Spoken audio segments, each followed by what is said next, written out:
শেখ হাসিনা এবং তার সরকার কিভাবে এসে আলেম সমাজের বিপ্লবী কণ্ঠগুলোকে স্তব্ধ করে দেওয়ার পায়তারা করেছিল, বাংলাদেশের মানুষ তার জ্বলন্ত সাক্ষী। কি বলবো আমি, আমার কথাই শুধু যদি বলি, বাংলাদেশের কোথাও আমাকে কোরআনের কথা বলতে দেওয়া হয় নাই। যেখানে আমার কোন মাহফিলের ঘোষণা দেওয়া হয়েছে, 144 জারি করে আমাদের মাহফিলগুলোকে বানচাল করে দেওয়া হয়েছে, আমাদের লোকগুলোকে গ্রেফতার করা হয়েছে। আমাকে গ্রেফতার করার পর যখন আমার ভাইয়েরা আমার মুক্তির জন্য তারা রাজপথে নামতে চেয়েছে, তারা সংগ্রাম করতে চেয়েছে, তাদেরকে উপর্যুপরি গ্রেফতারের মাধ্যমে নির্যাতনের স্টিমরা চালানো হয়েছে। এই গাজীপুরে এই রাজবাড়ী মাঠে আমার মুক্তির জন্য কোন একটি সমাবেশ করার অনুমতি চেয়ে আমরা পাইনি।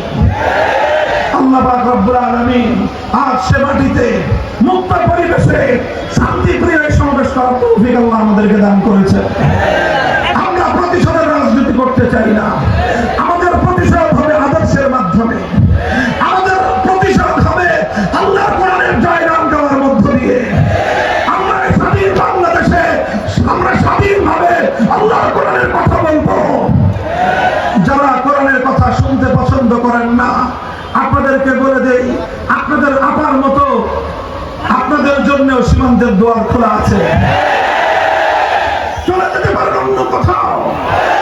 এই শাহজালালের বাংলাদেশ, সামাদ্দমের বাংলাদেশ, খানজাহানের বাংলাদেশ, হাফিজ হুজুরের বাংলাদেশ, শাইখুল হাদিসের বাংলাদেশ, মুফতি আমিনের বাংলাদেশ, আল্লামা আহমদ শফির বাংলাদেশ, জুনায়েদ বাবুনগরের বাংলাদেশ, মহিবুল্লাহ বাবুনগরের বাংলাদেশে কোরআনের কথা বলবো।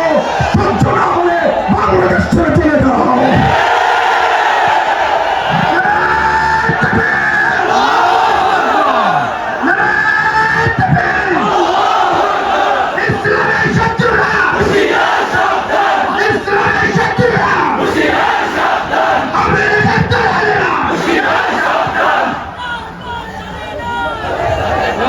ইতিহাসের এক নির্লজ্জ লজ্জাজনক এক অধ্যায় রচনা করে বিদায়ী প্রধানমন্ত্রী, পতিত স্বৈরাচারী ফ্যাসিবাদের কলঙ্কিনী শেখ হাসিনা পালিয়ে গেছেন।